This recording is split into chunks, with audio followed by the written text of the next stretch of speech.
لك امتحان اورال بكره. طب تعال هقول لك على كام نقطه لو عملتهم ان شاء الله هتجيب درجه عاليه جدا وتدعي لي. اول حاجه ان انت تلبس لبس فورمال، او انت تلبسي اللبس الفورمال بتاعك. الولاد تلبسوا البدله الشيك وتحطوا البرفيوم، البنات البليزر، الطرحه مكويه، ما نروحش بلبس مكسر كده. اهم حاجه المظهر، دي اول امبريشن بياخدها عندك الدكتور.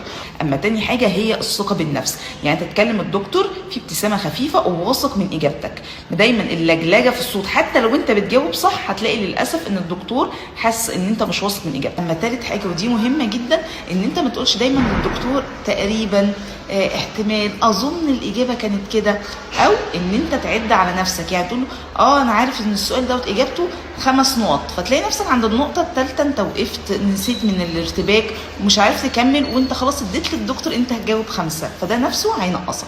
اما بقى لو انتوا في كليات علميه وبتستخدموا ايديكم كده زينا في العلاج الطبيعي، ما ينفعش الاقي الدكتوره داخله بضوافرها طويله، مخالب كده اكليريك او جل، والمفروض ان هي تشتغل علاج يدوي على زميلتها.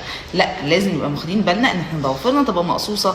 كلام برضو للولاد، وتبقى نظيفه طبعا. لو لابسه اي اكسسوارز كل دوت يتشال. انا الدكتوره اسراء، مدرس واستشاري العلاج الطبيعي. لو اول مره تشوفوني ما تنسوش تعملوا فولو وشير كتير للفيديو، في ناس كتير قوي محتاجاه دلوقتي. واكتبوا لي في الكومنتس عملتوا ايه في اخر امتحان اورال.